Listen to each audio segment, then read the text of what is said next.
آپ صلی اللہ علیہ وسلم نے ارشاد فرمایا، میری امت دعوت میں کذاب و دجال نما انسان ہوں گے جن کی تعداد 27 ہوگی۔ ان میں سے 4 عورتیں ہوں گی جو نبوت کا دعویٰ کریں گے۔ میں ہی خاتم النبیین ہوں، میرے بعد کوئی نبی نہیں ہوگا۔ نبی کریم صلی اللہ علیہ وسلم نے ارشاد فرمایا، ایک دفعہ میں سو رہا تھا، میں نے اپنے ہاتھ میں سونے کے 2 کنگن دیکھے۔ مجھے ان کی بڑی اہمیت معلوم ہوئی۔ خواب میں ہی مجھ پر وحی ہوئی کہ انہیں پھونک مارو۔ ان دونوں کو پھونک ماری تو وہ دونوں اڑ گئے۔ تو میں نے اس کی تعبیر یہ لی کہ یہ میرے بعد 2 جھوٹے ظاہر ہوں گے۔ سو ان میں سے ایک اسود العنسا ہے اور دوسرا مسلمہ کذاب ہے۔ آپ صلی اللہ علیہ وسلم نے فرمایا، سب سے پہلا شخص جو میری سنت کو بدل دے گا وہ بنی امیہ کا ہوگا، وہ یزید ہے۔ آپ صلی اللہ علیہ وسلم نے فرمایا، قیامت سے پہلے دجال ہے اور دجال سے پہلے 30 یا اس سے زیادہ جھوٹے دجال ہوں گے۔ ان کی نشانی کیا ہے؟ وہ تمہارے پاس ایسا طریقہ پیش کریں گے جس پر تم نہیں ہوں گے۔ وہ اس طریقہ کے ذریعے تمہارے طریقہ اور دین کو تبدیل کر دیں گے۔ جب تم انہیں دیکھو تو ان سے اجتناب کرو، ان سے دشمنی کرو۔ آپ صلی اللہ علیہ وسلم نے مسلمہ کذاب سے فرمایا، اگر تم مجھ سے یہ ٹکڑا مانگو گے میں تمہیں یہ نہیں دوں گا۔ اپنے بارے میں تم ہرگز اللہ تعالیٰ کے فیصلے سے نہیں بھاگ سکو گے، اور اگر پیٹھ پھیرو گے اللہ تعالیٰ تجھے ضرور ہلاک کر دے گا۔ اور میں نے جو کچھ دیکھا وہ تمہارے بارے ہی دیکھا، سونے کے 2 کنگن والا خواب، اور یہ ثابت میرا صحابی تمہیں میری طرف سے جواب دے گا۔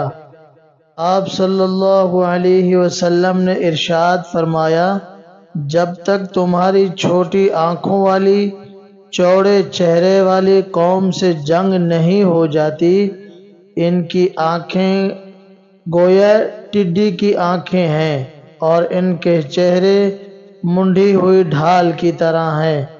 وہ بالوں کے بنے جوتے پہنتے ہوں گے، وہ چمڑے کی ڈھالیں بناتے ہوں گے، یہاں تک کہ وہ اپنے گھوڑوں کو کھجور کے درخت سے باندھیں گے۔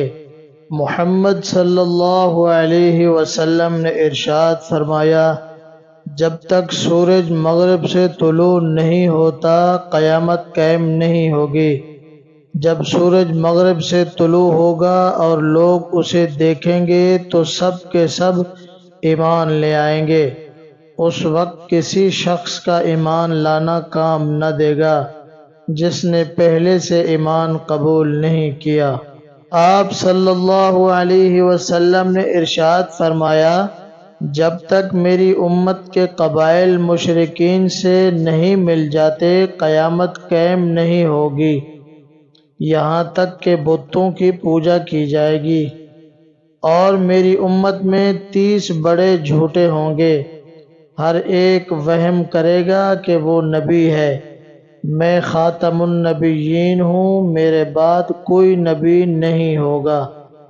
آپ صلی اللہ علیہ وسلم نے ارشاد فرمایا، جب تم کسی قوم کے بارے میں سنو کہ وہ قریب کے علاقے میں زمین میں دھنسا دیے گئے ہیں تو قیامت قریب ہے۔ نبی کریم صلی اللہ علیہ وسلم نے ارشاد فرمایا، یہ قیامت کی علامت ہے کہ علم اٹھ جائے گا، جہالت پھیل جائے گی، زنا عام ہو جائے گا، شراب پی جانے لگے گی، مرد ختم ہونا شروع ہو جائیں گے اور عورتیں باقی رہیں گی، یہاں تک کہ 50 عورتوں کا ایک نگران ہوگا۔ آپ صلی اللہ علیہ وسلم نے فرمایا، یہ بھی قرب قیامت کی علامت ہے کہ 50 آدمی نماز پڑھیں گے، ان میں سے کسی کی نماز قبول نہیں ہوگی۔ آپ صلی اللہ علیہ وسلم نے فرمایا، رات دن یوں ہی گزرتے رہیں گے یہاں تک کہ لات و عزا کی پرستش کی جانے لگی۔ پھر اللہ تعالیٰ ایک اچھی ہوا بھیجے گا جو ہر اس شخص کی روح قبض کر لے گی جس کے دل میں رائی برابر بھی ایمان ہوگا۔ پھر ایسے لوگ رہ جائیں گے جن میں ذرا خیر و بھلائی نہیں ہوگی اور وہ اپنے آباء و اجداد کا دین اختیار کر لیں گے۔ آپ صلی اللہ علیہ وسلم ارشاد فرماتے ہیں، اس ذات کی قسم جس کے قبضہ قدرت میں میری جان ہے، اس وقت تک قیامت قائم نہیں ہوگی یہاں تک کہ درندے انسانوں سے باتیں کریں گے اور آدمی سے اس کے کوڑے کی گرہ اور اس کے جوتے کا تسمہ گفتگو کرے گا اور اس کی ران اسے بتا دے گی اس کے گھر والوں نے اس کے بعد کیا کیا۔ آپ صلی اللہ علیہ وسلم ارشاد فرماتے ہیں، لوگوں کو ایسا زمانہ دیکھنا پڑے گا کہ وہ گھڑی بھر کھڑے رہیں گے، نماز پڑھانے کے لیے کوئی امام نہ پائیں گے۔ نبی کریم صلی اللہ علیہ وسلم نے ارشاد فرمایا، جب عورتیں عورتوں سے اور مرد مردوں سے لذت اٹھانے لگیں تو اس وقت انہیں سرخ آندھی کی اطلاع دے دو جو مشرق کی جانب سے نکلے گی۔ کچھ لوگوں کے چہرے بگاڑ دیے جائیں گے، کچھ کو زمین میں دھنسا دیا جائے گا، یہ اس وجہ سے کہ انہوں نے نافرمانی کی اور وہ حد سے تجاوز کرنے لگے تھے۔